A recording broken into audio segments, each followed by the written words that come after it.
Quand j'avais 6 ans, la première fois que papa m'emmena au cinéma, moi je trouvais ça plus palpitant que n'importe quoi. Il y avait sur l'écran des drôles de gars, des moustachus, des fiers à bras, dès qu'ils s'entretuent chaque fois qu'ils trouvent un cheveu dans le plat. Bonjour, bonsoir à tous et bienvenue pour ce nouvel épisode de Vidéo Club, ton podcast préféré qui parle de cinéma, qui en parle en bien, qui en parle en mal, mais en tout cas, c'est le plus important. Nous sommes le dimanche 7 septembre, il fait beau, il fait chaud, les oiseaux chantent, les sourires se dessinent sur le visage des passants et des passantes et les rires des enfants résonnent dans les rues. Une journée si belle qui est sublimée par ce magnifique événement qu'est la journée du cinéma. Une grande fête de la cinéphilie qui brode les prix des places de cinéma dans tous les cinémas de Suisse pour permettre une meilleure accessibilité de toutes et tous. Un événement formidable permettant de directement aux gens et aux petits et grands de pouvoir aller dans les salles avec un petit budget sans devoir dépenser des sommes astronomiques. Quelle initiative fantastique, quelle joie, quel événement populaire magnifique. Jusqu'à ce qu'on apprenne que le sponsor principal de ce super événement est la compagnie d'assurance Allianz qui non seulement pratique des méthodes managériales qui même Goebbels n'aurait rien dû à dire contre, allez hop, le coin Godwin après une minute, c'est dans la poche, mais c'est surtout l'une des grands investisseurs dans les affaires de l'État israélien qui contribue depuis plusieurs années à financer l'apartheid israélien. Après la sortie de cette info et l'appel de plusieurs collectifs, plusieurs cinémas ont décidé de se détacher de la journée du cinéma tout en gardant le prix initial de la journée pour ne pas être complices, eux aussi, du génocide qui subit le peuple palestinien. Bref les amis, tout ça pour nous rappeler que même dans les belles initiatives, dans ce que l'humain peut créer de beau, il y a toujours une part de mal, de destruction, de violence, de souffrance qui fait souffrir des milliers de personnes. Qu'il est beau ce dimanche 7 septembre où il fait chaud, les oiseaux chantent, le sourire se dessine sur le visage des passants et les rires des enfants résonnent dans les rues. Mais évidemment, nous sommes là pour quand même essayer de penser à autre chose. Nom de Dieu. Bonjour tout le monde. Hello. Allô. Ah oui, ça commence sur les chapeaux de roue. Mais heureusement, comme je l'ai dit, on a cet échappatoire à toutes ces pensées tristes. Et c'est pour ça qu'on se retrouve ici, mon cher Lorenzo. Salut mon Lorenzo. Oh, salut mon Lucas. Mais tu vois, il y a un peu de tendresse qui se crée. Oui, voilà. Comment vas-tu, mon cher Lorenzo ? Mais bien, tranquille. Joli. Waouh, voilà. Eh oui. Exactement. Eh oui, Ça va trop bien, je bégaye. bien sûr, bien Quand sûr. je suis heureux, je bégaye. Tu as d'ailleurs un magnifique t-shirt pour cette émission. Tu peux peut-être en Oui, parler. Très c'est- beau t-shirt. Je suis fan personnellement. Je suis C'est fan. le maillot du FC Dublin, les Bohemians, sponsorisé par Fontaine DC. Donc, un des meilleurs groupes du monde. Et en plus, c'est pour la Palestine. Joli bleu électrique. Donc, écoutez Fontaine DC, soutenez la Palestine. Et puis, le meilleur des deux mondes se réunit sur ce maillot. Quel plaisir, quel plaisir. Et vous l'avez entendu, elle est de retour. Vous attendiez depuis longtemps. Vous n'avez pas arrêté de nous bombarder de messages pour savoir quand elle reprendrait sa place devant son micro, quand c'est qu'elle reprendrait son trône. Le peuple l'a réclamé, elle vous a écouté. C'est le retour de Théa, mesdames et messieurs. Bonsoir Théa. Un petit applaudissement. Salut ou bien. Ah, je suis tellement heureuse de vous revoir. J'étais perdue dans la 3e dimension. On allait chercher dans la Black Lodge. Ouais, et du coup, il y avait que des gens qui parlaient avec leur cul, donc ça fait vraiment trop plaisir de voir vos petites mimounes. Très sympathique ce petit voyage. Comment vas-tu Théa ? Bon, écoute, on regarde des films, hein, faut bien s'occuper dans la vie. Et oui, tu as voyagé, comme tu dis, dans les différentes dimensions. Tu as pu voir des clairement. films sympas, en plus de voir des gens qui parlaient avec leurs fesses dans ces différents Est-ce que mondes. tu parles des Hollandais ? C'est de la discrimination. Voilà, Et commence, hollandais et danois, parce que c'est sensiblement le même crachat au visage. Hein. Après, c'est des gens absolument adorables qui ont une cuisine abominable, mais... Ce qui fait qu'ils parlent bizarrement. Exactement, ouais. Ce sont des gens étranges, ce sont des gens Diarrhée étranges. verbale. Non, mais j'ai vu pas mal de films. Après, j'ai l'impression que je suis devenue de plus en plus pointue sur certains trucs. Enfin, vous allez voir. On va voir. On a des voir, choses il y du pointues. Ne teasing. tapez pas, aujourd'hui. s'il vous plaît. J'ai le droit d'avoir un avis qui n'est pas le même que le vôtre. On se bat tous pour la même chose ici. Évidemment. Les avis dans le respect. Enfin bref, au programme du jour, on vous parlera du retour de Aronofsky, d'un amour fusionnel, d'une proposition filmique d'une réalisatrice et d'un réalisateur français et une réalisatrice turque, un réquisitoire qui apportera un peu de nuance à valeur sentimentale. On vous fera aussi une petite discussion pour reparler de cette affaire de la journée du cinéma qui nous intéresse pas mal et qu'on aimerait quand même un petit peu partager avec vous. Et en fin d'émission, qui nous dit le retour de Théa, nous dit évidemment le retour de la touche hispanique de cette émission. Et c'est ce qu'on aura avec la carte blanche du jour qui s'annonce muy buenito. Est-ce que je arrêterai un jour de faire des accents bizarres? Vous aurez la réponse à la fin de cette émission. Gracias, Lucas. Mais merci beaucoup, también. Allez, bref, on est parti. Si je vous dis 2 rabbins, un punk, un ancien joueur de baseball alcoolique, une ambulancière sexy, un chef de la mafia hispanique et 2 hommes de main russe, vous me dites certainement que c'est le début d'une mauvaise blague ou d'une très bonne blague de repas de famille. Eh bien, détrompez-vous, c'est bien le scénario du nouveau film de Darren Aronofsky, de retour après l'acclamant, en tout cas le grand, ça ne veut rien dire acclamant évidemment, mais le tant attendu, ou en tout cas celui qui avait tant plu à l'époque, The Whale. On va vous parler de Caught Stealing. Sorry, Miss Kitty. Oi! What the fuck you doing, geezer? Is that the best you can do? I've got to fly back to London. I need you to take care of my cat. I like cats. I like dogs. Hey, is Russ home? Who are you? Hey. What's the big man?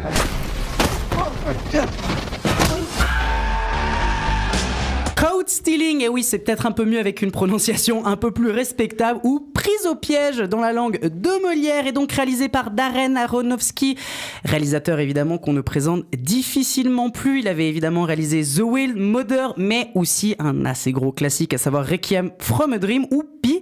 Bref, un réalisateur qui a fait ses preuves. Et Black Swan. Et Black Swan, évidemment. Ouais, évidemment. Un réalisateur qui a fait énormément de propositions filmiques, énormément de films, qu'on l'aime ou qu'on l'aime pas. Il revient après 3 ans, après son dernier film qui justement avait reçu plusieurs prix, notamment son acteur principal qui avait pris justement aux Oscars meilleur acteur, Brendan Fraser. Il revient donc avec un film scénarisé par Charlie Huston. Dans le rôle principal, on retrouve Austin Butler, mais aussi Zoe Kravitz, Matt Smith et Regina King. Nous sommes tous les 3 à l'avoir vu. Je propose d'abord peut-être de donner la parole à mon cher Lorenzo. Lorenzo, qu'est-ce que t'en as pensé un petit peu de ce retour d'Aronofsky? Pas grand chose, voilà. J'y suis allé, j'ai vu, j'ai regardé et c'était correct. Exactement, j'ai vaincu le film. Non, je m'attendais à pas grand chose. J'ai juste vu la bande-annonce et l'affiche. L'affiche qui, au passage, est dégueulasse. Ah! Oui. Bon, elle a pas ça pour elle, voilà. Le film n'a pas ça pour lui. C'est pas, l'affiche n'aide pas, disons. Non, mais je m'attendais vraiment pas à grand chose. Et puis voilà, j'en ressors en me disant que c'était un bon film de divertissement qui tient vite fait sur ses rails. Par quoi commencer? Ouais, en vrai, déjà j'ai la peine de base avec Austin Butler, donc je suis allé en me disant je vais devoir prendre sur moi il y a ce gars-là pendant 2 heures. Et comme on discutait en sortant de la salle avec Lucas, c'est toi qui faisais la réflexion, mais je suis assez d'accord avec toi, il correspondait à son personnage, un mec lent, disons, lent à la détente et un peu... déprimé, voilà, c'est un peu ce que laisse transparaître Austin Butler en dehors d'un plateau de cinéma et en interview, mais ça fonctionne, voilà. Puis non, mais enfin voilà, exactement comme tu disais en introduction avec cette bande-annonce qui laisse entendre plein de trucs un peu à tort et à travers avec des rabbins, des hispaniques et puis des courses-poursuites. En fait, on tombe sur un film très classique, vraiment très très classique, vraiment au point où on sent les arcs, enfin on sent les actes et les arcs, on sent que la narration est sur des rails, c'est le personnage principal, enfin c'est le parcours du héros quoi, et il a un obstacle et il a un objectif et il va devoir se dépasser pour atteindre ce objectif, mais c'est même plus du niveau Star Wars, là c'est niveau vraiment... le scénario pour les nuls, j'ai envie de dire. En tout cas, mon premier scénario par Darren Aronofsky, où j'ai oublié Charlie, comment... Austin, ouais, exactement. Donc c'est le premier film, je tiens à dire. Ouais. Bah, ça se voit. Et voilà, donc il y a un peu, voilà, exactement, il y a ce côté un peu sur des rails. Surtout qu'en plus, c'est tiré d'une nouvelle à la base, et je me dis, mais la nouvelle, elle doit être nulle à chier à lire, quoi. Parce que t'as pas... Enfin, c'est déjà pas transcendant sur grand écran, mais alors, en livre, ça doit pas non plus être diaboliquement fou. Puis oui, ouais, ça se laisse divertir. Enfin, c'est divertissant parce que de temps en temps il y a des petites bonnes bagarres, il y a une bonne course poursuite, ça fait piou-piou et il y a des personnages hauts en couleur, mais c'est pas très développé quoi. Il y a des thématiques sur le dépassement de soi-même, sur l'adversité, le rapport à l'alcool, tout ça, et puis comment on embrasse ou non son passé. Ouais, mais voilà, c'est parce qu'il faut bien nourrir le personnage principal et puis ça fonctionne. Et non, je veux dire, il y a 2 petits trucs positifs que je trouvais. C'était la manière dont New York était filmé. Je trouvais que vraiment placer cette histoire dans le New York des années fin 90, début 2000, c'était assez intéressant et c'était surtout très stylisé. Enfin, vraiment, tu sentais cette ville crasse avant ce qu'on disait aussi...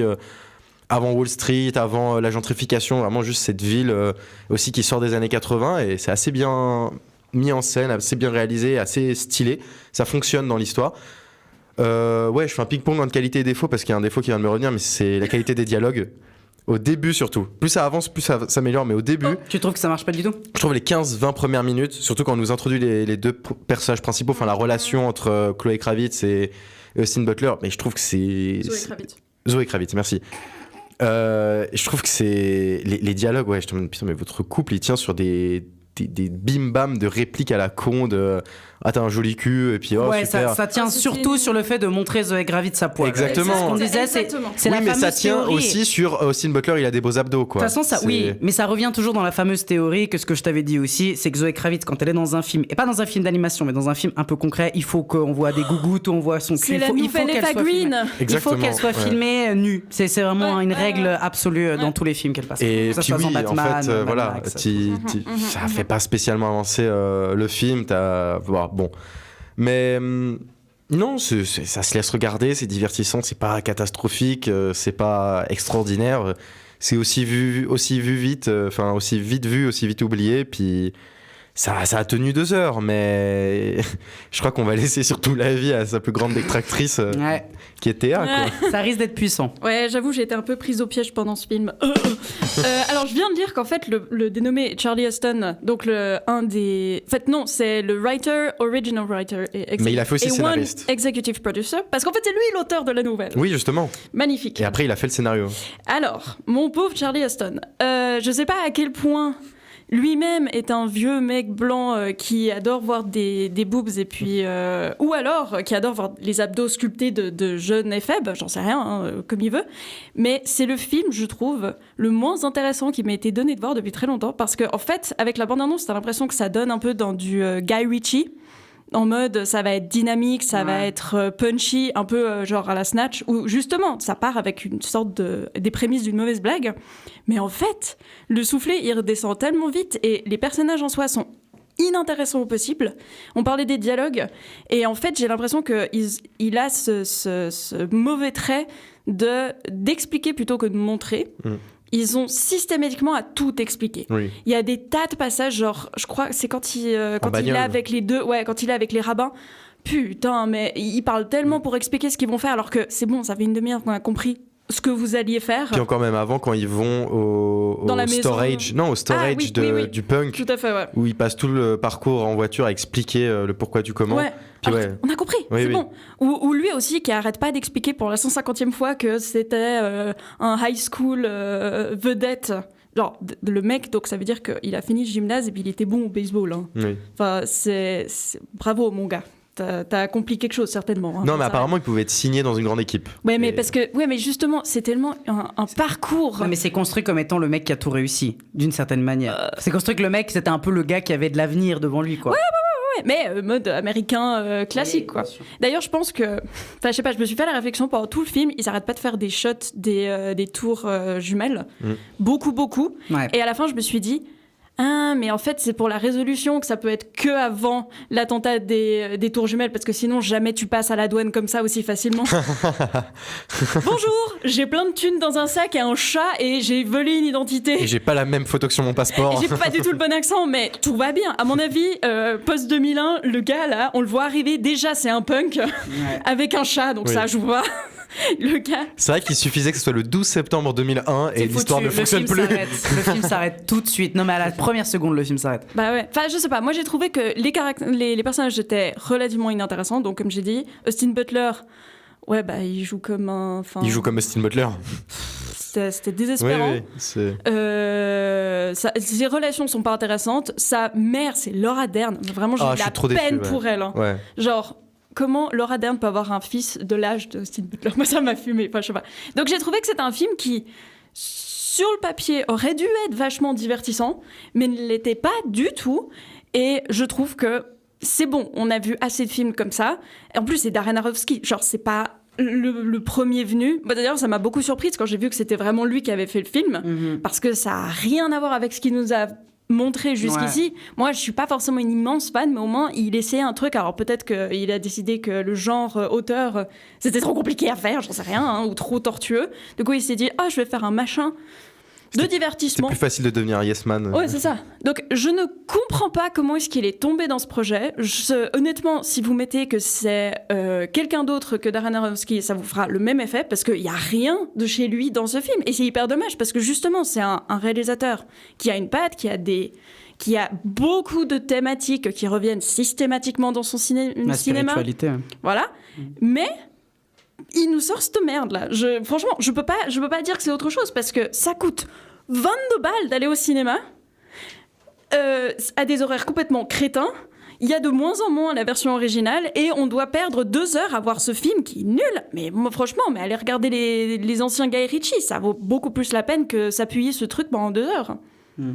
Mais je comprends assez un peu tout ce qui est dit, hein. Et je trouve assez intéressant. En fait, moi, je suis pas déçu du film parce que je considère que le film m'a, un peu comme ce que Lorenzo disait, a réussi à me divertir, a réussi à me tenir un peu tout le long de son scénario. Et en fait, j'ai un peu suivi ça d'une manière plutôt intriguée, mais en lien beaucoup avec ce que tu disais par rapport à la carrière de Darren Aronofsky. Parce que comme tu l'as dit, et je te rejoins complètement, moi, quand je vais voir ce film, je me dis, mais comment Darren Aronofsky, dans un film qui a l'air méga pop-punk, enfin qui bouge un peu dans tous les sens, qui a l'air justement d'être un gros film de divertissement, va réussir à amener ces thématiques qui sont quand même des thématiques anti-spectacularistes d'une certaine manière. Je sais pas vraiment comment le dire, parce qu'en même temps c'est un peu faux, parce que Pi par exemple, il y a un peu ce rapport très spectaculaire.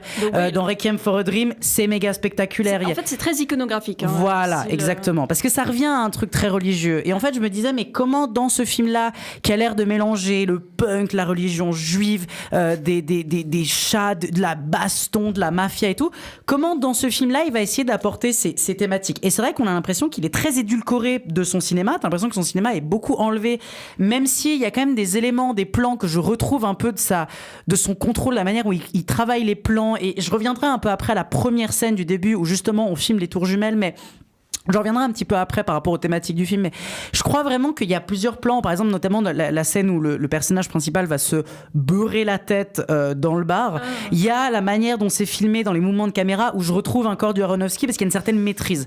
Maintenant, c'est vrai que par rapport à ces thématiques, de base, là on est dans quelque chose qui est assez différent, parce qu'en fait tout le cœur du film, et c'est ça un peu qui moi m'a un peu intrigué, parce que vu que tout le reste est plutôt ok mais sans plus, comme tu l'as dit Lorenzo, moi ce qui m'a un peu intéressé, c'était réfléchir un peu aux thématiques qu'il essayait d'aborder, et je retrouve un peu dans tout ce film ces aimants-là que les thèmes, c'est vraiment la question de la mélancolie, c'est vraiment la question du retour dans le passé, c'est le fait d'être resté bloqué dans le passé, et notamment les erreurs que tu as menées qui en fait mènent d'une certaine manière ta vie. Parce qu'en fait, tout le scénario, il est quand même quadrillé et construit par les erreurs de son personnage principal. C'est-à-dire, toutes les erreurs amènent le personnage à continuellement avancer jusqu'à ce qu'à un moment, il y a une espèce de, entre guillemets, tournus, on va dire, qui fait que tout d'un coup, il fait plus d'erreurs et du coup, ça lui permet d'aller tout droit, blablabla, et de s'améliorer.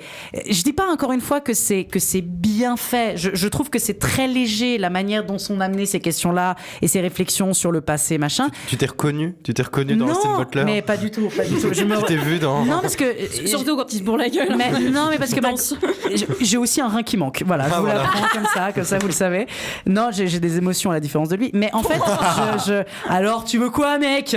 Je t'attends, mec, je t'attends. Non, mais en fait, moi, ces éléments-là, du coup, thématiques, je les trouve intéressantes, mais très peu abordés. Mais en même temps, il y a plein de touches qui te remontent. C'est-à-dire, tous les personnages sont des archétypes de personnages qui sont restés bloqués dans le passé. Il y a toujours ce truc-là. C'est-à-dire, la fliquette qui va te parler de son cookie, qui dit que, il y a des choses que je voudrais avancer, mais ce truc-là va toujours me manquer. Donc, il y a un peu cette envie de revenir dans un passé mélancolique. Tu vas avoir le punk qui vraiment représente par lui-même et par son style un truc du passé qui n'existe plus, mais le gars a gardé encore ce truc-là. Évidemment, le personnage d'Austin Butler, c'est la quintessence de ce truc-là. C'est-à-dire, c'est le mec qui avait un avenir, qui a fait une grosse erreur et qui se retrouve tout le reste de sa vie à en fait ne jamais affronter l'erreur qu'il a fait et donc de perdre quelque chose qui était pour lui un truc assez grand. Le personnage aussi de Zoé Kravitz, il y a des éléments comme ça. Bref, c'est tout un tas d'éléments qui font que tous les personnages en tout cas avancent dans leur vie par leurs erreurs et par une espèce de mélancolie ou une envie de revenir dans un passé. Et tous ces personnages-là, à un moment donné, sont confrontés à des liens, etc., etc. Et c'est vrai que moi, c'est un peu le truc qui constamment m'a fait un peu questionner dans le film. Encore une fois, je pense pas que c'est un grand film. Je pense que c'est un film qui, moi, je l'ai trouvé correct, qui m'a quand même diverti et qui m'a quand même fait tenir le long du truc. Mais c'est vrai que c'est constamment ces réflexions-là qui m'ont plus tenu. C'est-à-dire, je me dis, mais attends, dans cette scène-là, de quoi tu parles ? Dans cette scène-là, qu'est-ce que tu veux dire ? Et ça revient. Et moi, cette réflexion, je l'ai eue dès le début avec le plan des tours jumelles. Parce que, alors, c'est pas un spoil, hein, c'est vraiment le premier plan du film. Mais le premier plan du film, c'est les tours jumelles de nuit avec 1998. Un quartier, et puis après on descend sur justement l'appartement ou le bar, si je me rappelle plus, je sais plus si c'était le bar ou l'appartement du gars. C'est lui qui est au bar. Voilà. En fait, ce plan-là, il est pas anodin, et surtout quand tu le prends dans le cinéma hollywoodien. C'est-à-dire, dans le cinéma hollywoodien, tu ne filmes pas les tours jumelles s'il n'y a pas quelque chose d'important à dire avec ces tours jumelles-là. Et là, évidemment, pour moi, ce plan, il dit dès le début du film qu'on va parler d'une époque révolue, d'une époque qui semble presque éloignée d'une certaine manière, mais qui en fait résonne encore aujourd'hui sur plusieurs choses. Et pour moi, tout ça est repris par ce plan-là. Maintenant, encore une fois, je suis assez d'accord sur le fait que c'est de loin pas un grand film. De loin, il n'y a pas énormément de choses qui sont intéressantes. Mais je garde quand même une espèce de petite sympathie pour le fait que, scénaristiquement, de comment c'est construit, il y a une avancée qui, moi, m'intéresse et qui arrive à me prendre pendant tout le récit, quoi. Bah, c'est bien d'en avoir tiré ça parce que, honnêtement... en vrai... Oui, ça nous le hurle en fait pendant tout le film, mais les outils cinématographiques n'aident pas, je trouve. En fait, ça déprécie ce beau message qui porte sur les erreurs du passé, sur la nostalgie, sur comment aussi se créer un nouvel avenir, parce que c'est ce que cherche aussi ce gars, quoi. C'est comment je vais faire pour redevenir moi-même et puis continuer la vie. Mais je trouve que c'est dommage parce que la structure, en fait, le contenant est vraiment en deçà de ce qu'on peut attendre d'un film d'Aronofsky et puis surtout d'un film en 2025 où tu sais tout le passé brillant de films qui portait là-dessus, sur ce type de problématiques, tout ce qui passait dans les années 80, tout ce qui était, les retours de guerre des gens ou je sais pas quoi. Enfin, je trouve qu'il y avait des films qui portaient ce message entièrement avec tous les outils du cinéma. Tandis que là, il est déprécié par ses dialogues, des fois par sa mise en scène, par...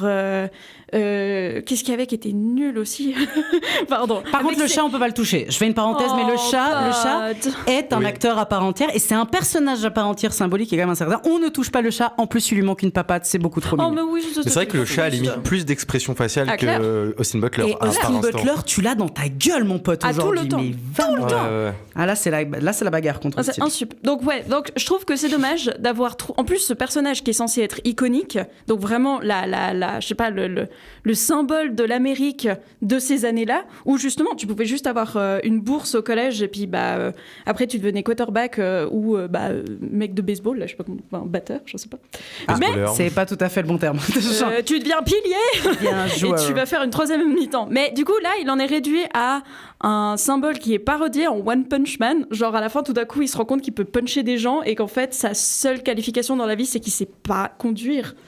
Je trouve ça un peu dommageable, en fait. Finalement, de ne pas avoir rendu... Mais j'ai trouvé qu'il n'y avait pas cet hommage qui était fait correctement à ce genre de film et à ce genre d'époque. C'était pris au piège. Vous avez donc bien compris qu'au sein de l'équipe, on est plutôt divisé, ou en tout cas, ça fait débat. On vous invite chaleureusement à vous faire votre propre avis. Ce qui est sûr, c'est qu'on n'est pas convaincus non plus. Voilà, mais oui, même nous, qu'on a plutôt trouvé le film ok, c'est vrai qu'on a pas mal de réserve, et c'est assez rigolo, même là quand on a coupé les micros, on a encore rediscuté du film.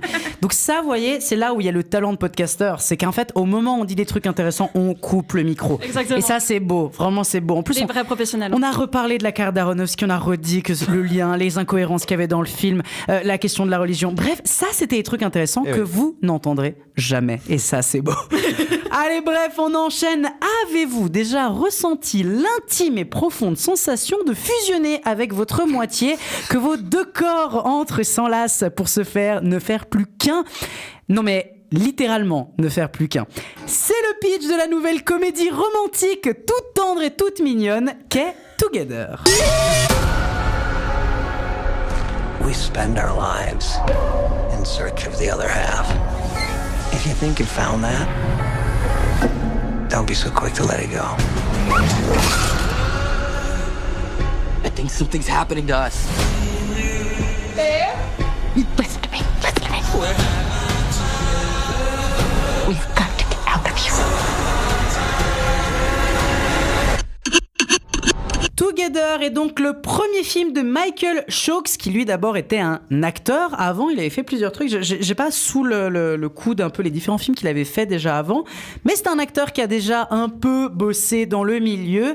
Et le film nous raconte l'histoire de Tim et Millie, interprété par Alison Brie, que vous avez évidemment vu dans Community. Regardez cette série, elle est extraordinaire.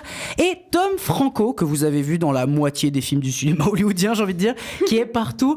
Bref, ce couple ensemble depuis des années et qui décide de tout abandonner pour s'installer à la campagne, alors que les tensions sont déjà vives et quelque chose transforme leur rêve en cauchemar, menace leur relation, leur amour et jusqu'à leur intégrité physique. Théa et moi-même, vous nous connaissez, nous sommes des grands fans du cinéma de genre. Et évidemment, une proposition comme celle-là, on ne pouvait que s'y pencher dessus. Je me permets de commencer tranquillou, ma chère Théa. Évidemment, moi, je vais commencer à dire que c'est, comme je l'ai dit en introduction, la meilleure comédie romantique de l'année, à voir absolument avec votre moitié, votre partenaire. Ça va vous unir, effet garanti, c'est magnifique, l'amour. Vous savez évidemment que c'est du second degré. Non, en vrai, Together, ça m'a beaucoup intéressé déjà au départ le projet, parce que déjà je trouvais qu'il y a des visuels qui étaient absolument dingues, juste dans les affiches. Moi la première affiche avec les yeux, je vous invite vraiment à la regarder, je la trouve magnifique, vraiment c'est assez extraordinaire, et j'aime bien en plus qu'est-ce que cette affiche là représente dans le film. Bref, j'en parlerai pas plus, mais déjà, les visuels m'intéressaient énormément. J'ai été vraiment en ne connaissant presque rien du projet. Et en fait, je dois dire que ça a vraiment été une méga bonne découverte de ce premier long métrage qui est vraiment d'une très, très grande inventivité. Ce qui, moi, tout de suite me prend, évidemment, bon, maintenant, vous me connaissez un peu pour ceux et celles qui écoutent l'émission depuis pas mal de temps. Mais c'est évidemment une œuvre d'inspiration cronenbergienne, d'une certaine manière. Alors, moi, ce qui m'intéresse beaucoup, c'est que ça reprend énormément de choses du body horror, ça reprend énormément de choses de son cinéma, avec cette inspiration de dire qu'on va utiliser entre guillemets, le corps et l'organicité du corps pour parler de quelque chose plus philosophique et plus interne. Et en fait, c'est le cas là dans le film. C'est-à-dire, c'est vraiment l'idée de montrer le corps dans des angles violents, gore, bizarroïdes, organiques, pour parler de plusieurs points, et notamment pour parler de la question du couple. Mais bref, cette inspiration cronenbergienne, elle transpire à l'écran, tout en se détachant notamment par son ton, parce qu'on est vraiment dans un ton qui est beaucoup plus, on va dire, pop, beaucoup plus humoristique, beaucoup plus comique d'une certaine manière, à plein d'instants. Donc, il y a vraiment cette connotation Cronenberger sur plein de points, mais sur la tonalité générale, il arrive à s'en détacher, et ça en fait un mélange qui est hyper bien et qui marche vraiment d'une très très bonne manière, avec une narration qui est à la fois inquiétante mais qui est aussi teintée d'une petite légèreté, en utilisant de l'humour un peu macabre, du romantisme un peu détourné, notamment dans sa fin de film que je trouve assez intéressante. Bref, il y a vraiment pas mal de choses à ressortir du film, et je pense notamment à sa musique. Je trouve qu'elle déboîte. Je trouve la musique qui est vraiment incroyable. Et enfin, et avant de filer la parole à ma chère Théa pour voir un peu si nous avons le même avis, ce que j'aime beaucoup dans ce film, c'est vraiment les thématiques qu'il essaye d'aborder, justement en utilisant le médium du cinéma de genre, parce que c'est vraiment une excellente métaphore du couple, de la dépendance émotionnelle, des relations longues, et de justement cette phase que tu as dans une relation à long terme qui va avoir une espèce de quête d'identité, de se retrouver, d'essayer de réfléchir à soi-même, et quelle est la place de soi-même au sein d'un couple à deux, on va dire, d'une certaine manière. Où est-ce que ton identité s'arrête et où est-ce que ta liberté s'arrête par rapport à l'autre au sein d'une relation. Et il y a vraiment une maîtrise assez implacable de son sujet qu'il aborde d'une manière très maligne et assez originale, et qui, d'un autre aspect, et c'est ça aussi que je trouve assez intéressant, laisse une grosse part d'interprétation au spectateur. Et je pense notamment dans sa finalité, qui laisse en fait une fin qui n'est pas un happy ending, qui n'est pas une bad ending, mais qui est plutôt un truc gris, quoi. On pourrait pas, selon ton interprétation, le film va vouloir à la fois dire un truc plutôt punitif, ou à la fois dire quelque chose de plutôt positif et plutôt tendre et plutôt touchant. Et je trouve que cette possibilité de laisser l'interprétation au spectateur, il y a quelque chose de très inventif qui est dans son scénario, qui est très surprenant, qui est vraiment porté par une évolution narrative des personnages que je trouve très intéressant. Donc dans l'ensemble, je trouve que c'est vraiment inventif, même dans sa mise en scène. Et j'avoue que je suis vraiment hyper agréablement surpris. Je sais pas ce que t'en penses, toi, Théa, mais ça a vraiment été quand même un petit coup de cœur, quand même, très sympathique. En vrai, je te rejoins plutôt. Alors, ce film, j'avoue que moi aussi, les affiches m'avaient beaucoup mis l'eau à la bouche, on va dire. Mais alors, ok, alors je vais être un tout petit peu moins dans les compliments que toi, parce qu'en fait, ce que toi tu as vu, moi je l'ai vu dans à peu près 45 minutes du film, et tout le reste, j'ai trouvé que les 2 premiers actes, ils mettaient une éternité à se lancer. Et j'ai trouvé que tout le début, on nous rabâche un peu les mêmes, toujours en fait les mêmes choses, les mêmes caractéristiques sur le couple, parce qu'on a compris. En plus, c'est un couple qui est très très moderne, genre c'est elle qui a un job, qui a le permis de construire des formations professionnelles. Évidemment. Il y a des traumas qui reviennent. le permis vroom vroom. Lui, c'est pas que c'est un loser, mais malheureusement, lui, il est pas dans la même. C'est un psychos, artiste, un peu paumé, quoi. Lui, il est pas cadré dans un monde où t'as un emploi fixe avec des horaires de bureau, etc. Bref, donc c'est un couple qui déjà est intéressant, rien que parce qu'il nous dit de la société. Genre, c'est un couple nouveau et qui tombe dans un scénario de film d'horreur avec une prophétie, un temple secret, une histoire à l'origine un peu débile. Enfin, moi, en vrai, ça m'a fait marrer parce que j'étais contente d'avoir un mythe grec tout d'un coup qui était un mythe fondateur avec, comme tu l'as dit, une image qui est très intéressante sur, en fait, est-ce que c'est une punition ou pas ? Moi, je pense que si tu suis l'idée générale du mythe, bah, au contraire. En fait, c'est comme si tu avais passé le stade genre 4 du couple, là, je sais pas comment on l'appelle, ou 3, je sais plus ce que c'est, où tout d'un coup, tu te rends compte qu'en fait, non, c'est bon, on peut vivre ensemble, on n'a plus besoin d'avoir peur. Faudra vraiment faire attention au spoil, hein. Faut qu'on essaie, parce que c'est compliqué, parce que c'est vrai qu'on voudrait parler de plein de trucs dans le film concrètement, mais c'est compliqué de pas trop en dire. Mais tout ça pour dire que l'histoire en elle-même, racontée comme ça, franchement trop bien. Il y a plein de moments où, comme tu l'as dit, l'humour, il fait vraiment mouche. Je pense à une scène où ils sont par terre dans la cuisine et puis ils échangent 2 regards, ils sont en train de manger. Et j'ai trouvé ça, c'est quand le film devient un peu méta. Genre là, on se rend compte que les personnages savent qu'ils sont dans un film d'horreur. Pour moi, les toilettes dans l'école, c'est extraordinaire. C'est de glauque en même temps, mais c'est génialissime. Et t'as mal. Ah, j'ai une souffrance. Il y a une petite souffrance, je pense, pour les 2. Ouais, clairement. Mais en fait, ce qui m'a un peu déçue, c'est que j'aurais aimé avoir ça dès le début et presque un peu plus. Quand tu parles de body horror, alors je suis tout à fait d'accord, il y a plein de sensations, genre les sons, ils sont horribles. Enfin, il suffit qu'il marche sur un truc et puis t'entends craquer, t'as un truc qui se décolle et tout. Enfin, tu sens la viscosité, on va dire. Ou la brûlure, enfin pour ça c'est un film qui est très sensoriel et c'est franchement bien foutu, mais je trouve que ça arrive trop tard et qu'on perd trop de temps à raconter des trucs qu'on a compris à peu près dès la première scène. Genre moi j'aurais vraiment raccourci le moment de basculement, de transformation, on va dire. Enfin, t'as compris ce que je veux dire, hein, parce que, j'ai capté. Voilà, t'as capté, c'est bien. Pour ensuite vraiment nous plonger dans comment est-ce qu'il deal avec ça au quotidien avant le dernier acte. Avant d'être together. J'ai fait un geste très méta. C'est très radiophonique, ça fait plaisir. Ça, exactement. Vraiment, non mais c'est aussi parce que je suis pas venue depuis très longtemps, je sais plus ce que c'est la radio en fait. Je savais pas que la caméra est juste là. Si jamais. Coucou. On est sur France Inter. Vous êtes viré. Excusez-moi, je me suis trop mis à France Inter. Excusez-moi. Putain, mais il est où Nagui dans son yacht. Du coup, ouais, j'ai trouvé que c'était un bon film, mais il mériterait tellement d'avoir un prequel ou une suite ou je sais pas quoi. Je dis très rarement ça, mais juste pour que là, le gars se dise, ok, ça a bien fonctionné, donc je vais refaire et je vais pousser les curseurs. Mais il y a presque un univers à créer là-dessus. Ah ouais, parce qu'il y a tout ce mythe autour de l'effet Together qui pourrait être intéressant à creuser. Et donc c'est un bon film, mais pour moi, en tout cas, je l'ai trouvé bon à partir de l'avant-dernier, le dernier acte. Ah ouais, tu l'as trouvé vraiment plutôt vers la fin, quoi, quand ça commence un peu plus à lâcher les chevaux. Où tout d'un coup, tu te dis, il y a des conséquences, ils vont devoir réfléchir à ce qui se passe, parce que pendant tout le début, finalement, c'est un statu quo. On a compris, ok, d'accord, lui, il est paumé, elle est pas paumée, puis elle commence à en avoir marre, et puis lui, on sait pas s'il en a marre ou pas. Enfin, bref. Tout le début... on a compris. Je pense qu'on a on a tous une vague idée de ce que c'est les premiers pas dans un couple ou les pas les plus ceux qui sont là depuis très longtemps. J'arrive pas à dire ça comme ça, mais tout le monde a une idée en tête. Genre, en fait, ce film, c'est un peu comme l'épisode où Lily et Marshall fusionnent totalement, où Ted leur dit maintenant ils s'expriment en nous. Enfin. Et du coup, je trouve qu'il n'avait pas besoin, le réalisateur, de revenir là-dessus. Il aurait pu direct attaquer avec la thématique, avec sa lecture de la thématique, et nous épargner une bonne heure, quoi. Enfin, je sais pas.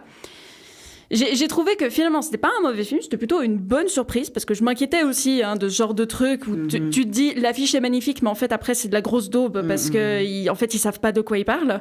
Mais c'était hyper bien, et j'aurais aimé plus, en fait. Pas forcément plus longtemps, mais juste l'intrigue décalée d'un acte, ça aurait été parfait. Et même, en vrai, moi, j'aime bien sa fin, où tu te dis, mais en fait, c'est là que tu te dis que c'est une métaphore, parce que c'est pas possible. Mais est-ce que c'est bon ou pas ? Est-ce que justement c'est une victoire ou ça ne l'est pas ? Et c'est ça que je trouve intéressant. Moi je pense que c'est une victoire.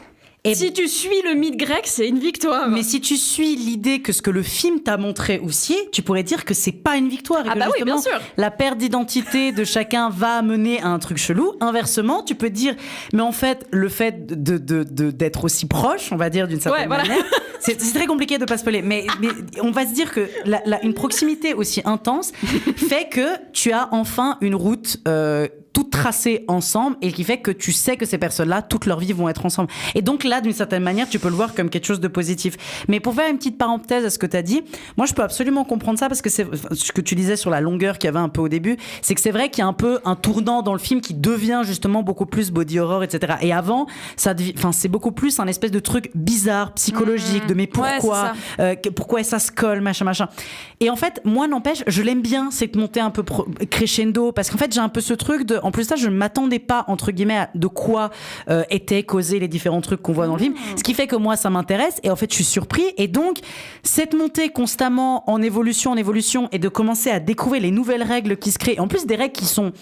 Alors, il y a des défauts dans les règles parce que des fois, c'est un peu abusé et des fois, ça l'est pas beaucoup. Des fois, ça marche, des fois, ça marche pas. Mais dans l'ensemble, il y a quand même une cohérence dans les règles qui sont mobilisées. Et encore une fois, le film est pas exempté de défauts. Je pense que comme tout premier film, il y a des petits problèmes d'incohérence, il y a des petits problèmes de logique, il y a des choses où peut-être tu te dis que sur ce point-là, ça va pas, sur ce point-là, ça va pas. Mais en même temps, moi, cette montée justement crescendo pour en arriver à un moment de bascule où tu te dis waouh, ok, ça peut arriver aussi loin et que du coup, vu que ça peut arriver aussi loin, il faut qu'on fasse des trucs aussi hardcore. Bah, je trouve ça quand même intéressant. Mais je comprends absolument le fait que la différence de rythme entre le début et puis l'explosion rythmique à la fin peut poser un petit peu problème. Ouais, et puis surtout que le début, on sait. Et puis c'est un peu ce que tu dis, c'est les limbes. Tu sais pas si c'est une rom-com, si c'est juste un film dramatique, parce que c'est ça que je trouve ça génial. Un peu triste. Mais c'est construit comme un drame en plus, mais en même temps, drame très drôle en fait. Et je trouve ça assez dingue en fait. Ah ouais, non, mais c'est un film qui a qui est l'enfant de beaucoup de genres différents. C'est beau. Mais en fait, ce film, c'est un peu... vous vous souvenez, à l'époque, les sites dans lesquels tu pouvais mettre deux photos, genre toi et puis la personne avec qui t'étais. Ça te fait la photo de ton enfant. Moi, ça m'a fait beaucoup penser à ce film à la fin. Il y a un peu de ça. Mais j'avoue que je trouve qu'on est vraiment gâtés. En tout cas, cette année, je trouve qu'on est vraiment gâtés en termes de propositions horrifiques. Et je pense que ce film en fait clairement partie dans un truc très frais, hyper original. Mais moi, j'ai eu du vrai plaisir devant, quoi. Je vous invite vraiment à le découvrir parce que c'est une petite pépite, quoi. Allez, on enchaîne avec une autre proposition. Une proposition bien différente. Il est quand même assez rare dans cette émission que l'on puisse traiter de cinéma un peu plus international, on va dire, qu'on n'a pas l'habitude de voir juste du cinéma français, du cinéma états-unien, etc. Là, on va parler de cinéma turc, mais avec une œuvre qui vient de nous arriver dans les mains, ça fait plaisir. Et c'est le cas du film d'aujourd'hui. On va vous parler de Confidente. Abla, Allah aşkına bana yardım et. Nefes alamıyorum abla. Bana bak, eğer beni kafalıyorsan oraya gelir bacaklarını ayırırım seni. Lütfen, anladın mı? Lütfen, inan bana. Bir çocuk enkaz altında olduğunu söylüyor. Hatta kimseye söylemiyor. Duydun mu beni? Dayanamıyorum abla, ne olur öleceğim burada lütfen. Faruk, ben Arzu. Hiç zamanım yok. Hemen savcıyı ver, bana emir vermesi gerekiyor. Senin ne alakan var Faruk? Confidente est donc réalisée par la réalisatrice turque, et je suis désolée pour la prononciation, Çağla Zenkiri, et le réalisateur français, et là je suis pas du tout désolée pour la prononciation, Guillaume Giovannetti. C'est du coup leur 4e long métrage qu'ils font ensemble. Ce film est passé au Festival de Berlin 2025. Tu as une proposition qui semble assez intéressante, pas forcément très très connue de prime abord, mais tu as pu le découvrir. Qu'est-ce que tu en as pensé, d'Ivoire ? Alors, j'y suis allée sans rien connaître du tout au film. J'ai juste vu que... Oh mon Dieu. Que se passe-t-il ? Ah oui, on a un super lunettiste, je sais pas. Bonjour monsieur, vous allez bien ? Alors pour vous donner peut-être une description, parce qu'encore une fois, nous sommes une émission de podcast, donc c'est vrai que visuellement c'est toujours caboulé. On est vraiment. Pu continuer. Oui, mais c'est quand même assez rigolo. Mes lunettes. Lorenzo nous a trouvé des magnifiques petites lunettes rouges. On vous mettra une photo d'ailleurs sur les réseaux. Voilà, c'est un plaisir. Je décide de prendre la photo. Comment il s'appelait le gars là qui avait toujours des Fred quelque chose là, je sais plus, le cuisinier qui avait toujours des lunettes. Mais si. Oui. Voilà, bon, c'est bien pour le rythme de l'émission en tout cas. On parle de cinéma, je le rappelle. Mais merci pour cette intrusion, mais monsieur. C'est un plaisir, Super lunettiste, Optique 2000 est parmi nous. Donc, le grand Johnny. Donc c'est un film que je suis allée voir sans m'attendre à rien du tout. Et alors franchement, je ne peux que vous le recommander chaudement. C'est pas un film très long. Et de plus en plus, malheureusement, je commence à apprécier les films qui me prennent pas 6 heures de ma vie. Surtout s'ils sont mauvais. Celui-là, c'est un bon film. Donc, après, je peux comprendre que les gens pensent que c'est pas un bon film ou qu'il est ennuyant. Parce qu'en fait, c'est un huis clos où on suit, à Ankara, si je dis pas de bêtises, ou dans une ville turque, pardon, lors du fameux séisme de 1999 qui avait touché plusieurs villes. Et en fait, on suit cet événement depuis les combinés téléphoniques d'une agence de call girl. Ouais, c'est ça, comme on les appelait à l'époque, qui sont dans le sous-sol de l'appartement d'un gars qui, du coup, les emploie à raconter des cochonneries à des mecs lubriques au téléphone. Et c'est très, très drôle dit comme ça. Donc, déjà, moi, ce qui me plaît dans toute cette histoire, c'est que il y a un fort... comment dire, il y a une forte rupture entre la Turquie et ce huis clos-là, où vraiment tu te dis que définitivement, l'autoritarisme religieux, ça ne fonctionne pas. On peut emmerder les gens autant qu'ils veulent, ils seront quand même obligés d'aller appeler des femmes à 3h du mat pour se branler tranquille. Donc, bon, bref. Et donc on suit une jeune mère, bon jeune, voilà 40 ans, mais une jeune mère qui en plus vit un divorce assez compliqué parce que son mari est alcoolique, qui a trouvé cet emploi-là, mais qui, tu sens qu'elle est un peu... qu'elle a honte parce qu'elle n'utilise pas son vrai prénom. Bon, à mon avis, ça, même sans honte, t'as intérêt à pas utiliser ton vrai prénom, mais bon, c'est son problème. Mais en tout cas, elle dit toujours qu'elle travaille à la poste, enfin... bref, c'est vraiment... une figure de l'ombre, littéralement, parce qu'ils sont dans ce sous-sol comme ça, totalement coupés du monde extérieur. Et on la suit, elle et ses compagnes, du coup, de nuit, pendant quelques appels. Et on voit qu'elles ont toutes un peu leurs habitudes, leurs clients aussi. Elle tient un carnet, puis ça, c'est aussi assez intéressant pour le déroulement de toute l'intrigue. Et le final, mais elle tient un petit carnet où elle prend en compte tous ses clients, leurs nouveautés, comment est-ce qu'ils vont. Du coup, quand il y en a un qui l'appelle, elle leur dit tout de suite, ah, puis alors, suivant lequel c'est, hein, ah, puis alors, du coup, votre canari, est-ce qu'il va mieux, est-ce que vous allez bien, etc. Enfin, il y a un rapport qui est aussi beaucoup plus psychologique ou social ou humain, finalement, que juste... bazarder des obscénités sur des gens pendant 1 heure au téléphone, quoi. C'est pas du tout ça. En plus, c'est pas montré comme étant violent ou quoi que ce soit. On sent que c'est un travail comme un autre. Peut-être que si elle avait pu choisir, elle aurait pas fait celui-là. Mais elle, en tout cas, ce qu'elle en tire comme parti, c'est un rôle plutôt de médiatrice ou réconfortante, etc. Un peu maternelle, parce qu'on nous la présente quand même beaucoup comme étant juste une mère qui s'inquiète pour son fils, avec qui d'ailleurs elle n'a pas beaucoup de rapport parce que c'est un adolescent, puis les adolescents c'est des casse-couilles, puis voilà quoi. Et là, pendant que toutes ces opératrices donc, sont occupées, au milieu de la nuit survient ce séisme dans une ville éloignée de là où elle se trouve, mais elle ressent quand même les secousses.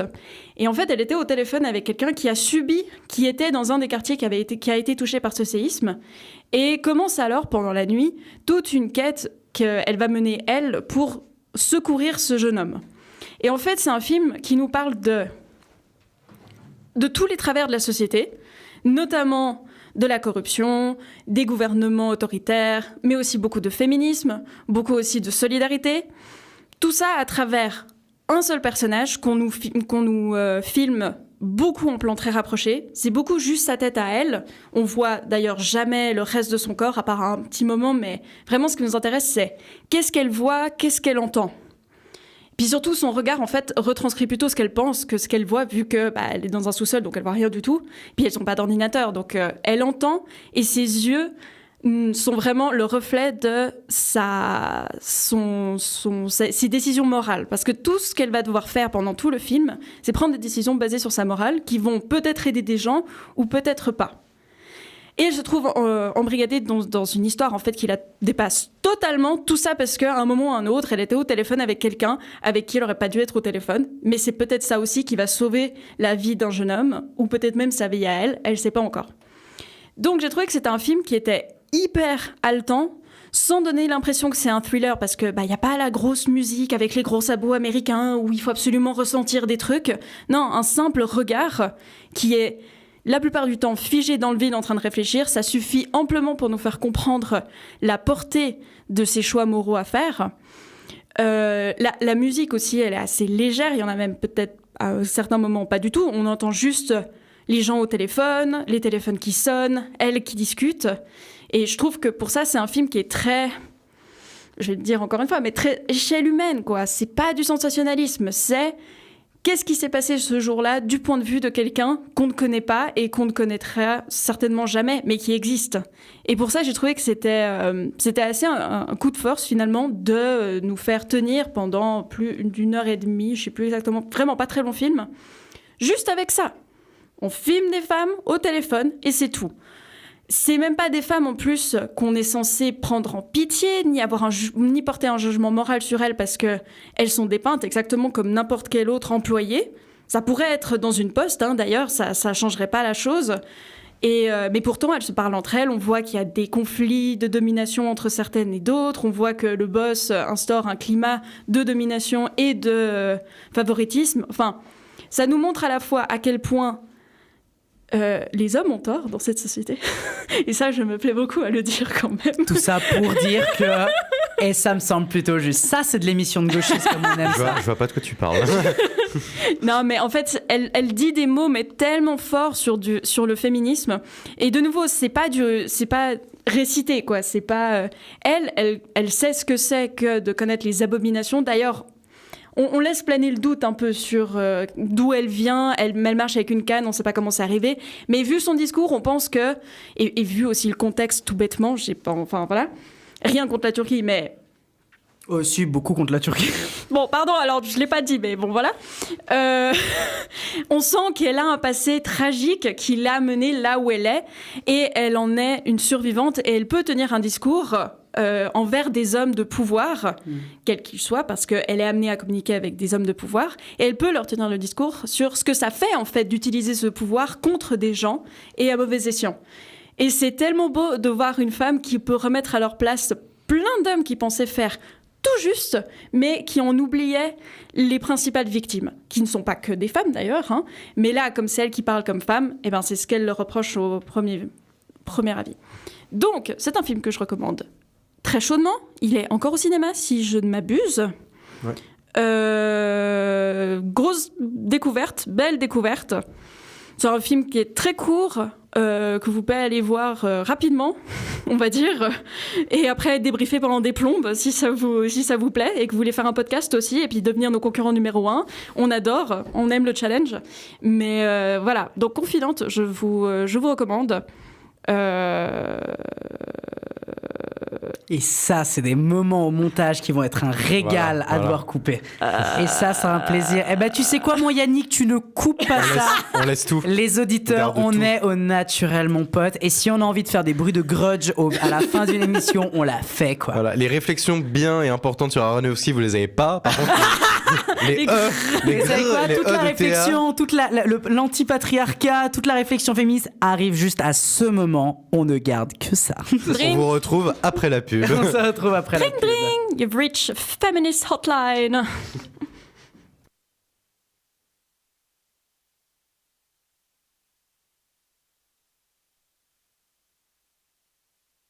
Vous avez donc compris, foncez dans les salles obscures à voir Confidente. Et si ce film marche dans les salles, on pourra dire que c'est grâce à nous et grâce à toi, Théa. Donc, vamos, allez défoncer le box-office de ce film. Ça fait méga plaisir.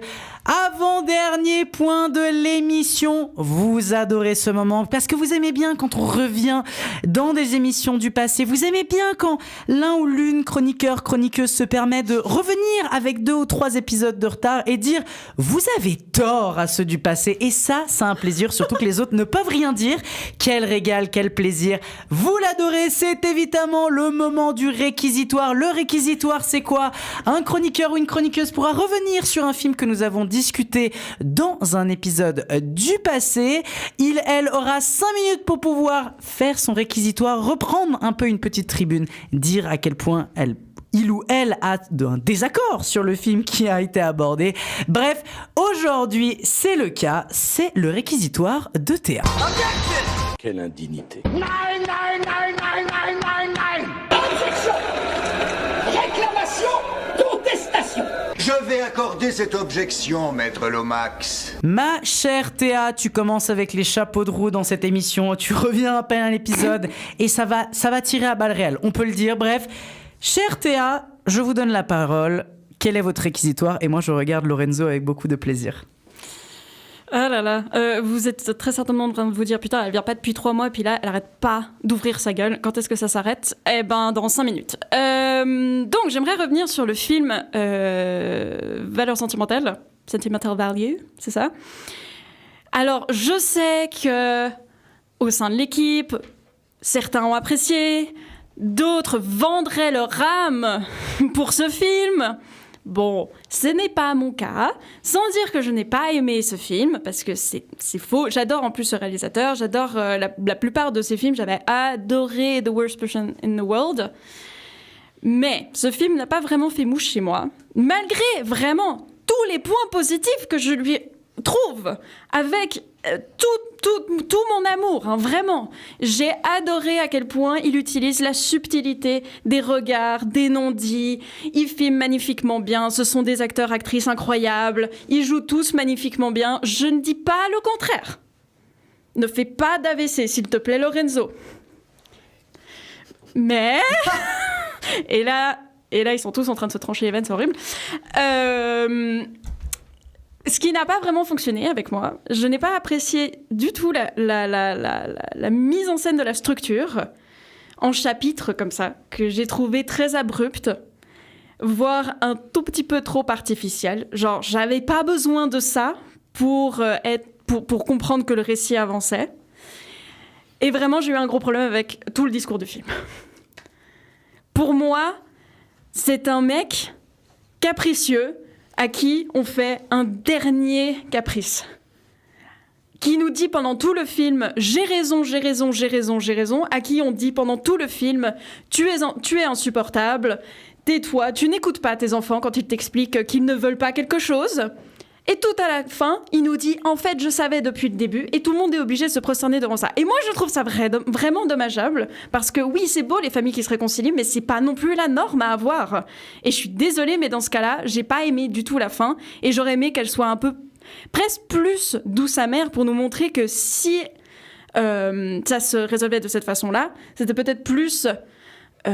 forcé qu'autre chose, ou en tout cas que les personnages doutaient plus de leur décision finale, que c'était moins le dernier caprice d'un mec blanc, vieux, père absent, qui pense tout savoir mieux que tout le monde sur tout, mais qui veut pas non plus acknowledge ses propres traumas et qui pense savoir mieux que sa fille qui elle est. Et ça, j'ai trouvé extrêmement perturbant et extrêmement maladroit de la part du film. Ça remet pas en question tout le reste, hein. J'ai trouvé que c'était de nouveau magnifique mise en scène, magnifique dialogue. J'ai beaucoup aimé tous les apports de chaque acteur, actrice. Enfin, vraiment, moi j'y crois quand je regarde ce film, j'y crois à cette tragédie familiale, vraiment quoi. Bon, l'importance de la maison, ça... Non, je suis pas en train de... Pose ce flingue. Pose ce flingue. Je suis pas en train de dire que la maison n'a pas d'intérêt, hein, mais j'ai trouvé la métaphore un peu faible. Hard. Par certains côtés. Voilà, désolé. Bon, et puis alors vraiment, mon dernier clou sur le cercueil, qui est quand même pas... qui est petit, quoi. Genre, c'est un cercueil en verre comme Blanche-Neige, comme ça, on peut quand même le regarder, c'est pas grave, c'est bon, il est pas tout à fait mort, voilà. C'est vraiment, j'aime bien les réalisateurs, réalisatrices qui ont des acteurs, actrices fétiches, mais là, c'est quand même la 150e fois qu'ils utilisent les mêmes acteurs, actrices. Ça va, je crois qu'il y en a d'autres en Scandinavie. Et vraiment, revoir les mêmes qui forment de nouveau un couple dysfonctionnel, moi, ça m'a fumé. Genre, je les ai vus, puis j'étais là, genre... Mais enfin, il n'était pas mort celui-là. Enfin, ça m'a un peu agacée parce que, je veux dire, ils sont capables d'aller chercher Stellan Skarsgård qui enfin peut s'exprimer dans sa langue natale. Alors oui, Renate machin, moi je l'aime beaucoup aussi, hein, et c'est normal de vouloir mettre en avant. Mais bon, au bout d'un moment, on en vient un petit peu à Yorgos Lanthimos qui mettrait Emma Stone dans une pub pour une Mini Cooper à ce temps-là, je veux dire.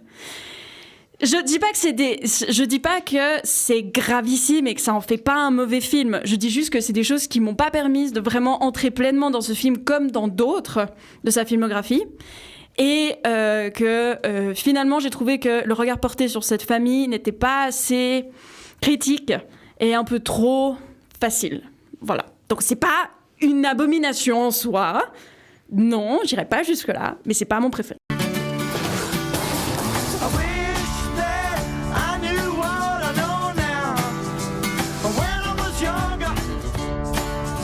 Med filmerna.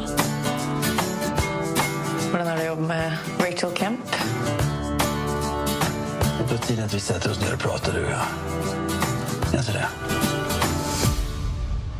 Syns du kanskje det er litt vanskelig, Anna? Théa, merci beaucoup pour ce réquisitoire. C'est toujours un régal de voir les réactions des gens quand il y a des réquisitoires qui se passent. C'est toujours un pur régal de frustration, de voilà. C'est un régal, moi j'adore. Tu vois maintenant ce que ça fait quand t'as parlé de Nosferatu, la sensation que j'avais, c'est une catastrophe. Oui, mais elle parlait d'un bon film. Je t'emmerde. Genre, je t'emmerde, allègrement. Et je tiens à dire qu'on est tous encore amis. Hein. On est tous amis, mais nous sommes avant tout des collègues. Et évidemment, enfin bref, avant d'arriver au dernier point de notre émission, traitons cette fois-ci non pas d'un film, et oui, parce que ce petit point-là, je vous en ai parlé un petit peu en introduction, mais on a trouvé que ça méritait une petite discussion, en espèce, on va dire, dans la réunion d'équipe. On a un peu hésité à vous parler de ce point-là, étant donné que ce n'est pas un film, comme je viens de le dire, que c'est un point assez d'actualité et surtout qui est quand même assez politique d'une certaine manière. Et puis bon, vous nous connaissez, à la politique, bon, on n'est pas... Hein, voilà. À hobby. Voilà, oui, un hobby, oui. Évidemment, une raison de vivre. Mais voilà, disons que c'était un sujet qu'on considérait être assez intéressant, et vu qu'on avait un peu moins de films dans cet épisode, on s'est dit que ça pouvait être intéressant d'un minimum en discuter et de vous expliquer un petit peu tout ça. On va avoir un peu cette discussion, la collective, sur la question de la journée du cinéma. J'en ai parlé un petit peu à l'introduction, mais je vais un peu commencer par vous présenter un peu ce qui s'est passé. La journée du cinéma, c'est quoi ? C'est vrai que pour les personnes non suisses, ça peut paraître assez... complètement flou, en fait, strictement aucune idée de ce que c'est. Mais en fait, il faut vraiment vous imaginer, déjà pour le contexte, que le cinéma en Suisse est excessivement cher. Déjà, quand on regarde dans les très très grandes salles, ça va être un régal, hein. Là, je sens déjà vos réactions pour toute personne non suisse qui vont nous écouter. Le prix du cinéma dans les grands duplex est à peu près à 25 francs, ce qui équivaut à peu près à 25 €. Pour une place de cinéma, ok ? Il y a même des séances qui sont à 30 balles. Il y a dans les gros duplex 20, 25, c'est plutôt la base. Des duplex un peu moins chers ou des salles assez grandes mais un peu moins chères, on va plus taper dans les 15 balles. Et puis dans les cinémas de quartier, dans les cinémas indépendants, qui sont souvent des cinémas que nous, on va, en plus de ça, étant donné qu'on n'est pas méga blindax, c'est plutôt dans les 10, 12... 14 francs, on va dire. Donc faites le comparatif en euros, ça revient exactement la même chose. Donc dites-vous que le cinéma en Suisse est très cher, c'est l'un des gros problèmes qu'on a dans notre pays pour plein de raisons. Ça mériterait un épisode entier pour expliquer le prix des billets de salle, enfin le prix des billets de la salle en Suisse. Mais bref, le cinéma en Suisse est excessivement cher et l'un des trucs qui est le plus attendu par les cinéphiles et dont on est nombreux et nombreuses à attendre ce truc-là, c'est ce qu'on appelle la journée du cinéma. La journée du cinéma, c'est quoi ? C'est une journée spéciale qui touche tous les cinémas en Suisse, que ça soit en Suisse alémanique, Suisse italienne, Suisse francophone, où en fait le billet du cinéma est réduit à 7 francs. Ce qui est du coup totalement une aubaine. Parce qu'à part les jeunes qui ont encore un peu 20 ans et qui peuvent se taper des billets à 10 balles, je ne vise évidemment personne dans cette salle. 5 balles, excusez-moi, ce petit privilège.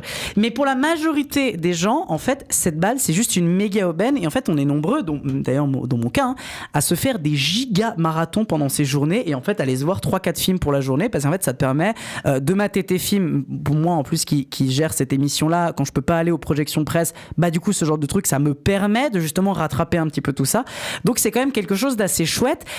Et c'est un moment quand même assez important, ça touche toutes les salles et ça permet à tout le monde d'avoir accès à un cinéma. D'ailleurs, dans toutes les salles participatives, il y a quasiment aucune salle à Genève qui ne participe pas à justement la journée du cinéma. Et en fait, le prix est réduit au plus bas parce que les pertes, entre guillemets, enfin oui, même pas entre guillemets, mais les pertes qui sont liées à la différence de prix des billets est donc pris en charge par l'organisateur de cette journée du cinéma qui va du coup compenser. Et l'idée de cette journée, c'est évidemment de pousser les gens à aller en salle, d'où le fait que le jour où on enregistre aujourd'hui, donc le dimanche 7 septembre, journée du cinéma, c'est évidemment un jour où les places, c'est blindax. J'ai regardé un petit peu par curiosité les salles et les billets qui ont été pris, c'est blindé. Il y a vraiment, toutes les salles sont méga prises et c'est assez impressionnant à quel point ça marche et ça a quand même un effet. Est-ce que ça a un effet ? Oui, mais il y a quand même un élément important qui s'est passé cette année. Peut-être que là, je peux te donner la parole, Lorenzo. Il s'est passé quoi, on va dire ? Genre, on en a présenté un petit peu, mais tu vois, c'est les transitions avant tout. C'est le plaisir de la transition. Oui, non, mais de toute façon, tu l'as présenté en introduction. Oui. Mais oui, ça fait... Je te laisse peut-être reprendre. Bah, ça a toujours... Je sais même pas si en fait on parle de la même chose, mais... On parle de cinéma ? Oui, je crois. Oui. Et de Journée du cinéma. Je crois. Et de Allianz. Et de Allianz, évidemment. Et Allianz, du coup, qui est une assurance allemande, pour ceux qui ne savent pas, est sponsor de cette journée depuis plusieurs années maintenant. Et d'une certaine manière, avec leur sponsoring, c'est eux qui épongent le fameux déficit dont parlait Lucas, qui compense ce qui n'est pas payé. Et puis bon, disons qu'Allianz, en fait, il s'avère qu'ils sont pas tout blanc, ils sont pas tout clean. Et si on regarde du côté du Moyen-Orient, ils sont très très... salis par ce qui se passe là-bas, quoi. Parce qu'en fait, ils financent et ils investissent et ils participent à l'apartheid et au génocide du peuple palestinien et donc à soutenir Israël et compagnie. Donc, c'est pas chouette, si on peut le résumer de cette manière. Et BDS, qui est du coup pour boycott des investissements et sanctions, qui est un mouvement international qui a des antennes un peu dans chaque ville, enfin vraiment dans une grande partie du monde, et qui se bat en partie pour cette cause palestinienne, a appelé tout simplement à boycotter, a tout simplement appelé tous les cinémas, la grande majorité des cinémas, à boycotter cette journée pour mettre en lumière les atrocités que soutiennent Allianz. Et à Genève, et aussi pas mal sur Vaud, et puis en Suisse en général, mais surtout en Suisse romande et pas mal à Genève, beaucoup de cinémas ont répondu à cet appel en boycottant cette journée du cinéma et en disant qu'ils se désengagent de cet événement, tout en gardant les places à 7 balles, ce qui est très beau, parce que c'est eux-mêmes, individuellement, qui vont devoir éponger les dettes dues à cette journée. Voilà, donc, sachant qu'en plus, pas mal de cinémas sont subventionnés, on peut dire que ce sera les subventions de l'État qui vont éponger ces dettes, mais c'est très bien, très cool. Sauf quelques cinémas, on va y revenir. Mais du coup, oui, on avait toute cette question sur... est-ce qu'on devait ou non, enfin, est-ce que c'était une bonne ou une mauvaise chose ? Est-ce que c'était au cinéma de le faire, ou aux individus de le faire, ou aux deux ? Et finalement, oui, c'est quand même assez chouette que beaucoup de cinémas indépendants, et en plus subventionnés par l'État, ont répondu à cet appel. Sauf à Genève, l'Escala, le Nord-Sud et le City. Non, sérieusement, c'est eux qui ont refusé. En plus, qui sont subventionnés. Et ils sont en plus des cinémas très populaires, très populaires, qui sont assez chouettes. On y va souvent. Et puis, ils sont affiliés à plein d'autres programmes culturels de la ville et du canton. Donc, oui, et malheureusement, Roman n'est pas là parce qu'il aurait pu faire l'épilogue de toute cette histoire qui lui a pris la semaine. Un grand journaliste, on peut le dire, un grand journaliste de terrain. Pour moi, c'est Mediapart. Pour moi, c'est Edoui Plenel. C'est Edoui Plenel. C'est le mec qui a révélé l'affaire Sarkozy. Nous sommes sur le terrain. Voilà. Je lui ai envoyé des mails et j'ai eu des réponses défavorables. On saute vraiment tout le temps sur l'occasion pour émider Edoui dans cette émission. Je crois que c'est une émission sur deux, globalement. Je suis très fier. Et Roman a participé à titre individuel à l'appel au boycott en envoyant du coup des mails, en harcelant d'abord sur Insta, puis ensuite par mail l'Escala et le Nord-Sud et du coup par extension le City, en les mettant face à leurs contradictions et surtout à ce qu'ils soutiennent. Puis ils ont répondu un truc un peu mou de ouais, mais en fait, vous pouvez aller voir son story épinglé de BDS parce qu'il a envoyé, du coup ça s'est fait afficher publiquement sur le compte BDS Genève. Et peut-être il vous expliquera mieux dans 2 semaines, mais en gros une réponse très très molle de vous savez, c'est avant tout, en fait ils utilisent l'excuse que c'est Pro Cinéma qui organise la journée du cinéma et que c'est Allianz qui sponsoring. Qui est une association d'ailleurs, Pro Cinéma, ça association de représente gestionnaires la totalité de des cinéma, cinémas, voilà exactement, qui est un peu voilà, la fédération des gestions des patrons et des exploitants de cinéma. Et oui, du coup, excuse en carton, c'est pas nous, c'est eux. Ouais. Mais en fait, Pro Cinéma, oui, ils acceptent l'argent de Allianz et vous acceptez le sponsoring de Pro Cinéma et de Allianz. Merveilleux, quoi. Et puis ça s'appelle quand même la journée du cinéma Allianz. Elle revient, la journée du cinéma Allianz, à 7 francs la place. Vous en avez on se fait bombarder par cette pub sur Instagram, dans les cinémas, sur YouTube, elle est partout. Si vous êtes suisse, vous l'avez vu au moins une fois passer ce mois dernier. Donc, les gars, les Scala, si vous nous écoutez, sachez que oui, en fait, vous cautionnez quelque chose en participant à ça. Et du coup, vous aussi, les spectateurs, que vous le sachiez ou non, vous cautionnez quelque chose en participant à ça. Et mais ça peut aller même plus loin, tu vois. Typiquement, t'as une assurance chez Allianz, quitte et va ailleurs.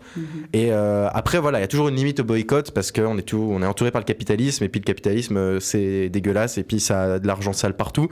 Mais quand on peut le faire, quand c'est une journée dans l'année ou quand c'est des tout petits changements, faut le faire, ça serait vraiment comme on pourrait parler de Spotify. Ça m'a fait penser ton introduction que Bolloré va racheter les cinémas UGC. Si vous êtes français, si vous êtes les copains, soutien. Voilà, si vous êtes français, d'ici je crois 2026-2027, il faudra commencer à se désengager. Votre carte UGC, elle va sauter parce que ça va être considéré comme un dangereux objet bolchevo-soviétique. Exactement. Parce que des films gratuits toute l'année, vous êtes des malades en fait. C'est le communisme, les cartes UGC. C'est le stalinisme, mon copain, c'est le maoïsme même, c'est le sectarisme maoïste, évidemment. Mais non, mais voilà, donc à Genève, beaucoup de cinémas ont mis leur honneur en jeu et ont accepté de boycotter. D'autres ont été un peu plus lâches. D'autres, comme l'Empire, s'en battent les couilles à tous les niveaux. Allez, vamos. Eux, c'est cher de base et ils décident de ne pas participer. Donc voilà, c'est juste des losers sur toute la ligne. On peut le dire comme ça. De toute façon, si vous nous écoutez, l'Empire, sachez que vous n'avez que 4 spectateurs par séance. Donc un jour ou l'autre, il faudra revenir à la raison. Vous n'êtes pas dans le droit chemin avec votre ligne directrice. Et non, puis Lucas aussi, on voulait en parler, on voulait en discuter, ça faisait partie de la discussion, mais oui, du point de vue du spectateur, comment aborder cette journée, c'est compliqué parce que oui, tu l'as très bien dit, mais pour beaucoup de Suisses qui en plus sont peut-être moins politisés ou connaissent pas le tenant aboutissement de l'histoire, c'est une aubaine cette journée. Absolument. Alors, tu vois, ça c'est méga important parce que tu me poses la question de mon avis. Moi, on en a eu des réflexions déjà depuis différents mois parce que depuis l'appel de BDS et des différentes associations à boycotter, on en a beaucoup parlé au sein de l'équipe parce qu'on trouvait que c'était une discussion intéressante et c'est pour ça aussi qu'on avait envie de vous en parler aujourd'hui. Mais moi, mon avis au départ, ça a vraiment été ce truc de moi la journée du cinéma, j'en suis très attachée parce que justement, c'est un peu un espèce de petit rendez-vous annuel. C'est un moment pour moi qui est important parce que je me fais vraiment ce petit marathon de films et c'est vraiment un truc que j'adore. Et c'est vrai que quand j'ai vu cet appel de boycott initialement, je me suis vraiment pas mal questionné et re-questionné sur cette question-là. Et en fait, au départ, l'avis que j'avais il y a du temps, c'était vraiment ce truc de oui, mais de toute façon, je finance pas directement Allianz. C'est pas moi qui va. C'est-à-dire, Allianz ne gagne pas d'argent grâce à mon billet de cinéma. Mais en fait, la réflexion, elle est fausse parce que le problème, il est pas là. C'est-à-dire, le problème, il est du fait que l'image de Allianz va rester autant positive à la vue des gens parce que justement ils financent la culture. Et c'est ça en fait le problème, c'est que par le fait de ne pas boycotter, on fait comme si ce sponsoring-là était normal, alors que non. Et je vous invite vraiment à aller regarder la page de BDS-CH du coup qui a fait cet appel où il y a vraiment des infos intéressantes pour vraiment bien comprendre en quoi Allianz, le rôle d'Allianz dans justement le génocide qui se passe en Palestine. Pour vous donner juste quelques chiffres, en fait déjà Allianz gagne et touche par année 960 millions de dollars de bons de la dette israélienne qu'elle détient via sa filiale Pimco. Sur la question de justement que la compagnie investit 7,3 milliards de dollars dans les entreprises impliquées dans l'économie d'occupation et dans le génocide du peuple palestinien. Dans ces entreprises, on va avoir par exemple Caterpillar ou justement Justement, il y a une entreprise qui accompagne directement l'armée israélienne dans chacun de ses opérations criminelles et qui détruit des maisons et qui justement, c'est vraiment sur le terrain avec du coup les soldats qui vont directement massacrer des gens via son investissement dans la plateforme Booking.com. En fait, comme ce que fait Airbnb, c'est-à-dire c'est une plateforme qui donne le confort aux touristes dans les colonies israéliennes et donc dans ces journées qui accompagnent justement que justement les colons israéliens viennent directement dans les terres palestiniennes et aussi via son assurance, donc responsabilité civile, et via Eldit System, l'entreprise donc va financer le fleuron de la tech israélienne qui fournit, et ça c'est assez dingue, 85% des drones et des quadrocoptères de l'armée israélienne qui sèment du coup la terreur dans les terres palestiniennes. Et là c'est très concret, c'est-à-dire on n'est pas juste en train de dire oh c'est une petite entreprise d'assurance, là c'est très concret, c'est-à-dire l'endroit où l'argent va de ce groupe, il va dans les trucs militaires, c'est-à-dire il va vraiment dans le concret du concret de comment on fait pour remplacer un peuple, comment on fait pour génocider un peuple. Et ça, c'est un truc de fou furieux. Et c'est là où, du coup, je reviens à cette réflexion-là, de dire, mais en fait, à quoi ça sert de boycotter ? C'est que ça sert à montrer que cette entreprise-là, ce groupe d'assurance-là, il n'est pas normal. Et c'est pas possible d'accepter. En plus, en tant que cinéphile, quand on aime le cinéma d'un amour fou, on veut que ça soit un cinéma qui est clean. Et c'est vrai que ça paraît bête de dire comme ça, mais si on s'attaque à Hollywood pour toutes les dérives horribles qu'il y a derrière et qu'on s'attaque à toutes les dérives qu'il y a, je pense que c'est pas un mal de prendre ses responsabilités et de dire que oui, il faut boycotter cette journée-là. Il faut montrer que c'est pas normal. Il faut vraiment le scander que non, moi je n'irai pas dans cette salle de cinéma-là parce que c'est pas normal d'accepter qu'un groupe comme ça ait une image aussi clean à cause de nous. Et on espère que justement via de plus en plus de gens qui disent non, nous cette journée-là, on veut pas la légitimiser et nous on veut justement aller à une journée de cinéma où justement ta place est à 7 balles, mais pas avec un monstre absolu qui justement est responsable de la mort de milliers et de milliers et de milliers de Palestiniens, qui est responsable d'un génocide, qui est responsable d'un apartheid.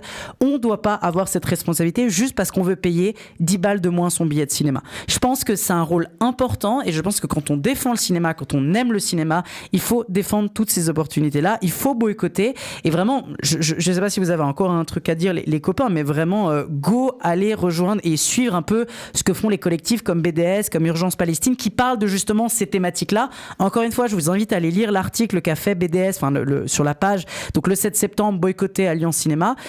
Je vous invite à aller voir, c'est très intéressant, il y a plein de chiffres et c'est très complet et ça montre à quel point il y a une véritable perspective qu'on doit avoir toutes et tous et c'est pour ça que d'une certaine manière, nous dans cette petite émission où on sait qu'on a quand même un sacré public qui nous écoute, si on peut vraiment amener dans un long terme aussi, parce que là on parle d'un cas suisse mais évidemment qu'il y a des cas au Québec, qu'il y a des cas en France, qu'il y a des cas dans toute la francophonie, sinon on peut aussi vous faire sensibiliser sur ces questions-là, je pense qu'on peut clairement dire que non seulement vous avez diverti mais notre mission d'essayer de transmettre quelque chose il a clairement été gagné.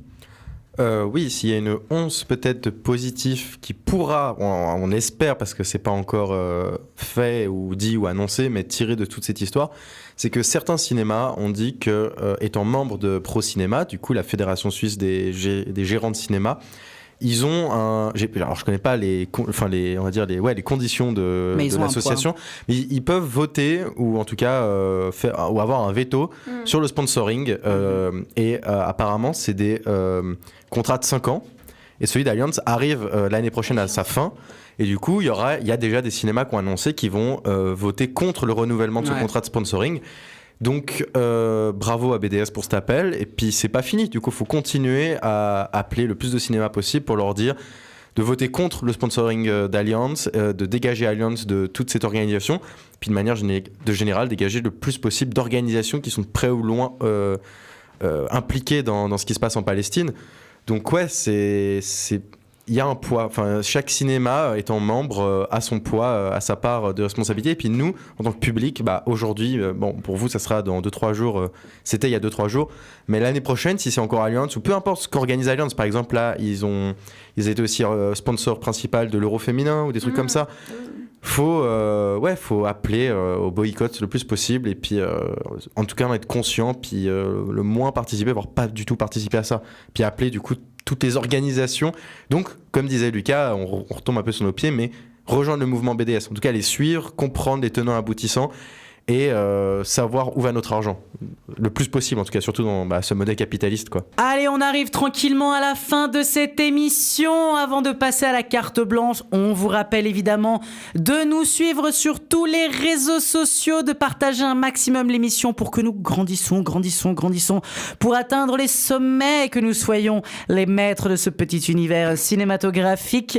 Évidemment, si l'épisode vous a plu, n'oubliez pas de mettre 5 étoiles sur toutes les plateformes de podcast sur laquelle vous nous écoutez. C'est toujours un véritable régal. D'ailleurs, les commentaires que vous nous faites, c'est toujours un truc qui fait chaud au cœur. On a vraiment des bonnes notes, on a de plus en plus d'écoute, c'est vraiment un régal. C'est le plaisir, évidemment. On arrive à la fin de cette émission, mais avant d'arriver à la fin de cette émission, évidemment, c'est le moment de la carte blanche du jour. Carte blanche, évidemment, un chroniqueur ou une chroniqueuse à 5 minutes à peu près pour pouvoir nous parler d'un film elle veut. Et évidemment, son retour amène encore une fois le retour de sa carte blanche. Et oui, mais c'est ton retour, meuf. C'est vraiment... tu parles. Voilà, tu parles, tu balances, tu envoies ce que tu sais faire. Bref, c'est la carte blanche de Théa. Oh, la carte blanche, hein. Je n'ai d'ailleurs accepté qu'à cette condition. Hein. Théa, tu as évidemment le micro. Quelle est ta carte blanche du jour ? Je vais arrêter de partir de cette émission. Alors, merci très cher Lucas. Écoutez, pour mon grand retour, je vais envie de vous présenter un petit film espagnol. De nouveau, un film qui n'est pas très long, dont la trame principale n'est pas très compliquée à suivre, mais qui est une petite douceur, douce amère. Et j'aimerais donc parler du film qui s'appelle Las chicas están bien, donc Les filles vont bien, voilà, qui est sorti en 2023. Je ne sais pas si vous avez eu l'occasion de le voir au cinéma, mais comme ici, c'est très rapide. C'est des voitures de course, hein, les films un peu indés comme ça, mal distribués. Voilà, c'est pas Ferrari, mais parce qu'ils n'arrivent pas à finir, mais on ne les voit pas passer. C'est donc un petit film qui a été réalisé par Itxaso Arana, qui est, je pense qu'elle doit être basque d'ailleurs, que vous avez peut-être probablement vu dans Eva en août, qui est un autre film qui parle globalement des errances d'une fille en août à Madrid, mais qui n'est pas un très bon film féministe. Pas mauvais film, mais pas ouf. Pas autant que celui-ci, qui traite en fait d'une retraite dans une maison de campagne, dans un petit bled en Espagne, de 5 actrices, un groupe d'actrices de films, de théâtre, qui se retrouvent pour jouer la dernière pièce qu'est en train d'écrire l'une d'entre elles. Et c'est donc la réalisatrice en personne, Itxaso, qui mène ce groupe pendant des essayages, pendant des réécritures, pendant toute leur journée passée autour justement de sa nouvelle pièce de théâtre. C'est donc un film, comme vous l'avez très certainement pensé, parce que je suis sûre que vous l'avez pensé, c'est une mise en abîme qui n'est même pas subtile, étant donné que toutes les actrices gardent leur même prénom. Donc, évidemment que quand elles parlent, on pense très fortement que ça doit être elles qui s'expriment, ou tout du moins, c'est des conversations qui se sont déjà jouées à un moment ou à un autre dans leur vie. Peut-être qu'elles se connaissent dans la vraie vie, peut-être pas, peut-être qu'elles sont pas aussi proches que dans le film. Mais néanmoins, on sent que c'est un film qui va pas nous raconter d'histoire. On est là pour parler de véritables choses, mais qui sont dépeintes de façon très conte de fées. C'est très doux, c'est très enveloppant. On sent que c'est un peu la fin de l'été avec les dernières fêtes villageoises où on écoute de la musique un peu naze, mais où on s'amuse parce que tout le monde est enjoué. On est dans un endroit qui est totalement coupé du monde extérieur parce qu'il n'y a pas de réseau. Ce qui renforce aussi tous les liens de ces actrices qui, pendant quelques jours, vont être amenées à vivre toutes ensemble, à se questionner, à évoquer beaucoup de thèmes, des fois très sérieux, des fois un peu plus légers, et qui vont faire communauté sans que ce soit aussi matraqué, on va dire. C'est du féminisme ou autre pour toutes les personnes qui brandiraient déjà leur pénis fringant. Attention, c'est vraiment très doux, c'est vraiment que des femmes qui parlent d'elles, de leur vie, de ce qu'est la féminité, de ce qu'est aussi la maternité pour certaines d'entre elles, de ce qu'est la mort, hein, tout bêtement, la vie, ou de leurs expériences comme actrices. Donc voilà, c'est un petit film vraiment pas très compliqué, qui n'a pas eu un très grand budget, qui c'est de nouveau un huis clos. Oui, désolé, de nouveau un huis clos. Mais des fois, ça fait du bien aussi de se poser devant quelque chose qui est si réaliste, si humain, si vrai, qu'il pourrait passer pour quelque chose que vous auriez déjà vécu ou aimeriez vivre. Donc voilà, si vous voulez vous accrocher encore à un dernier petit éclat d'été, je vous conseille vivement de regarder Les filles vont bien. Hay cosas que no se pueden actuar, ¿no? ¿Cómo se interpreta un enamoramiento si no lo has vivido? Es como, no sé, como que cuando tienes un hijo es como si hicieras un pacto con la vida, ¿no? Como que no te puedes morir. Cuando entras en un escenario, tienes que ubicar dónde está tu casa para que sepas que siempre podrías volver a casa. O sea, por ejemplo, aquí sería norte, sur, mi casa estaría...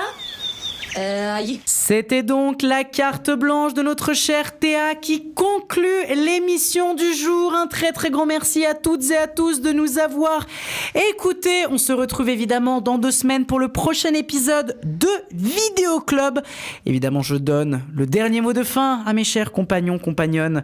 D'abord peut-être Théa. Mais franchement, ça n'a aucun sens des fois de ce que je dis, mais c'est extraordinaire, c'est le plaisir. C'est vraiment le plaisir avant tout. Théa, quel retour fracassant, on a envie de dire, quel plaisir de te revoir dans cette émission. Ah là là, mais on t'écouterait pendant des heures. Comme à l'habitude, petite recommandation. Oh là là, casse les règles. En ces temps désespérants pour savoir accordez, Madame Théa, accordez. Pour savoir choisir un camp wisely, je vous conseille très vivement de regarder le magnifique film Come and See, biélorusse, qui nous montre les atrocités de la guerre, ce que ça fait sur les gens et à quel point c'est de la merde. Voilà, merci beaucoup. Eh bien, merci beaucoup pour cette touche de joie et de bonne humeur. Lorenzo, un dernier mot de fin. Merci de nous avoir écoutés. Vive Joachim Trier. Forza Ferrari et dans 2 semaines. Toujours avec des lunettes magnifiques. Alors, les gens là qui ont vu, parce qu'on a évidemment posté en story, les gens qui ont vu la story, vous saurez maintenant pourquoi on a mis ça en story quand vous l'avez vu. Les belles lunettes de Lorenzo, elles sont magnifiques. On a fait la mise en abîme. Ah, le style est beau. Le style de l'homme est beau, ça fait plaisir. En tout cas, un très très grand merci à toutes et à tous de nous avoir écoutés. N'oubliez pas de voir des films, d'aller dans les salles obscures et surtout n'oubliez pas, vive le cinéma et surtout le cinéma éthique. Nom d'un chien, c'est fini, tout s'allume. À mercredi prochain.